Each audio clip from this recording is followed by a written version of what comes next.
유다 왕 신하 백성들이 들어야 될 여호와의 말씀입니다. 에레미야를 통해서 주시는 하나님의 말씀인데 1절부터 3절까지 정의와 공의를 향하여 탈취당한 자를 압박하는 자의 손에서 건지라는 겁니다. 다시 한 번 더 정의와 공의를 향해서 탈취당하는 자들을 압박하는 자들의 손에서 건지라는 겁니다. 예, 탈취당하는 자도 없고 압박하는 자도 없는 세상을 만들라 이런 말이에요.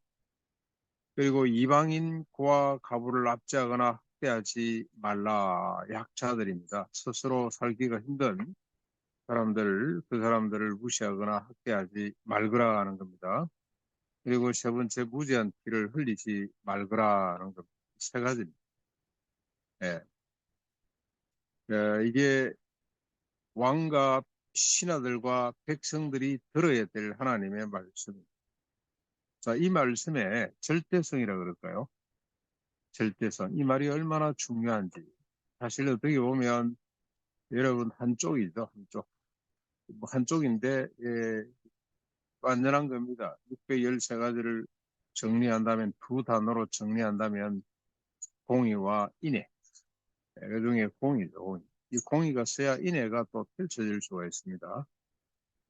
이 말씀의 절대성을 준행하면 듣지 아니하면 형식으로 나와 있죠. 4절입니다.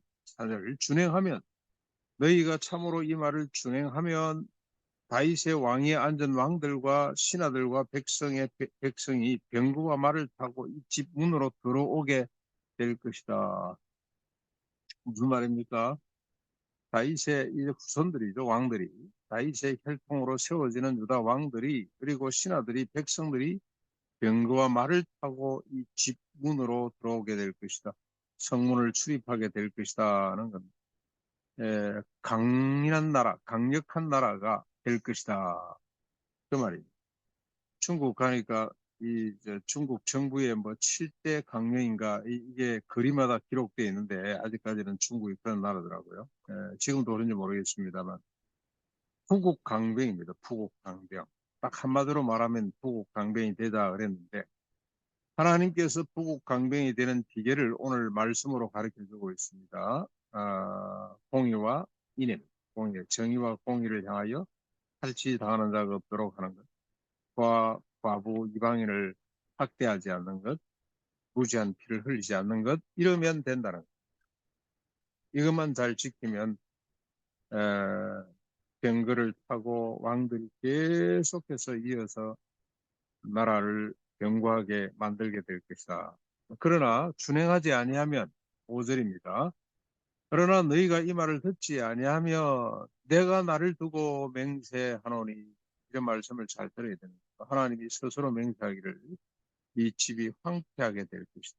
여호와의 말씀이다. 2중 3중으로 이 말씀의 절대성을 강조하고 있습니다. 자, 그러나 어떻습니까? 유대인들의 반응이 어땠을까요? 6절부터 9절까지 보시면 유대인의 반응, 왕들과 백성들의 반응입니다. 바로 그냥 결과에 대해서 말씀을 하는데 파멸이죠. 어떻게 파멸됩니까? 광야와 주민이 없는 성읍으로 만들어 버릴 것이며 너로 내가 반드시 너로 아무 주민이 없는 평범한 땅으로 만들어 버릴 것이며 7절에 아름다운 백향목을 찍어 불에 던지게 될 것이다. 원래 어떤 자였습니까? 예, 레바논의 머리 같습니다. 다시 말하면 그 길라과 레바논의 머리 같은 자였는데 영광스러운 인물이죠.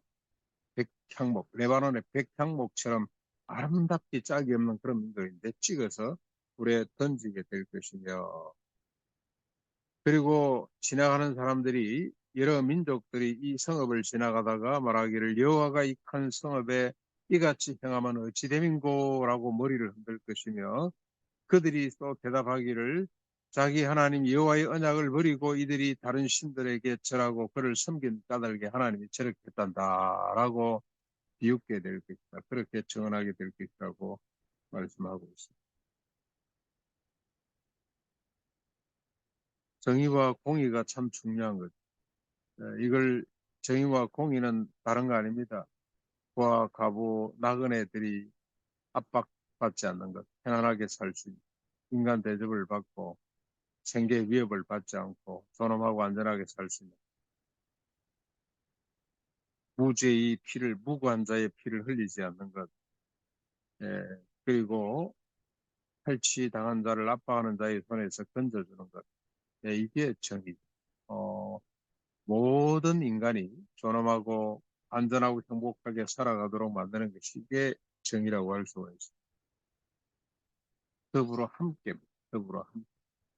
서로 책임을 지는 것도 가난한 사람이 있도록 내버려 두면 안 됩니다. 부하 가부 스스로 일어설 수 없는 자들이지 않습니까? 무시하거나 내버려 두면 안 된다. 그들을 책임지라는 더불어 함께 이 유다 땅에 사는 모든 백성들이 서로 무한 책임을 지고 함께 살아간다. 이게 아직 가정의 일부도 남아있죠. 가정에. 요즘 뭐 정신없는 부모들도 있습니다. 뭐 어떻게 결혼을 해가지고 결혼 뭐 했는지 모르겠습니다. 아이를 그냥 낳았는데 게임한다고 아이를 방치해가지고 굶어 죽은 애들도 있고 안전사고 나서 죽는 사건들이 서로서로 많이 나타납니다만 가정도 많이 파괴된 것 같습니다만 부모가 자기를 위해서 살지 않지 않습니까? 아침부터 밤늦게까지 일하는 것은 가족들을 위해서 일하는 것처럼 어린 자식들을 위해서 일하는 것처럼 내 가정만 그렇게 책임지고 그렇게 살지 말고 온 나라 전체가 이런 마음으로 서로 뭐 주체라고 김상봉 교수는 이런 걸 서로 주체 광주 항쟁을 들어서 그렇게 설명을 합니다. 왜 광주 시민들이 총을 들었냐? 자기를 위해서 던 것 아니고 옆에서 죽어가는 사람들 그래서 광주 도청에 전남 도청에 끝까지 10대들이 그리고 아버지하고 아들도 같이 있는 사람이 변호사 아버지가 아들을 설득하기 위해서 들어갔다가 같이 그 자리를 지켰던 이런 뭐 사례도 있고 그렇답니다. 그래서 이걸 홀로 주체가 아니고 서로 주체 이런 표현을 썼는데 저는 김상봉 교수가 목사의 아들이고 그 속에는 면면이 복음의 정신이 흐르기 때문에 이런 걸 보지 않았나 그런 생각이 듭니다. 서구의 정신은 홀로 주체, 나르시시즘이라고 한다면 예수 그리스도의 정신, 교회의 정신은 뭔가 서로 주체가 되는 것, 서로 책임을 지는 예. 나와 아무런 상관이 없어 보이도 이 땅에 존재하는 모든 것들과 서로 연대하고 책임을 지는 예. 그래서 높은 자가 스스로 낮아지고 그래서 낮은 자를 끌어올려서 평균케 하는 이것이 핵심 사상인 것을 오늘도 우리가 봅니다. 이게 여호와의 말씀입니다. 여호와의 말. 이게 제대로 정의와 공의가 제대로 서면 안전하고 행복한 나라가 될 수가 있다는 것이 하나님 말씀이다. 미국도 많이 뭐 좀 다르긴 한 것 같습니다만 그래도 기독교 정신이 있기 때문에 이 부분에 있어서는 중국하고 비교할 수가 없다는 생각이 듭니다. 중국은 기껏 해봐야 중화 사상이겠죠. 자기가 중심이 되는 건. 그리고 중국 사람들 몇몇이 개개인이 갖고 있는 생각은 북이 영어 아니겠습니까? 그런데 미국 사람들은 조금 기독교 영향을 받아서 그런지 다른 것 같아요. 그래서 절대로 중국은 미국을 따라잡을 수 없다는 생각을 저는 아무리 중국이 힘이 세지도 그 힘은 얼마가지 않을 것이다. 왜 무슨 근거로 하나님 말씀의 근거로 공의와 인애를 세우는 나라가 오래 간다는 하나님이 그런 나라를 원하신다. 개인의 신앙에 머물지 말고 공동체 신앙, 우리 전체 신앙으로 한번 확대해 볼 때 이 공의 사상이 얼마나 중요한지 우리가 큰 무슨 일은 하지 못한다 할지라도 오늘 우리 주변을 살펴서 혹시 물질 때문에 고통받는 사람이 있는지 예, 또 소외되는 사람은 없는지 우리 주변에 뭐 물질적으로 소외되는 사람이 있겠습니까만은 인격적으로 그다음에 지식적으로 또 건강적으로 소외된 사람은 있는지 살펴보고 그들에게 손을 내밀고 함께 가는 한 사람도 우리 주변에 불행해지는 사람이 없도록 무한 책임을 지는 이런 마음으로 오늘 살아갈 때 말을 타고 병거를 타고 출입하는 일이 있게 될 줄로 믿습니다.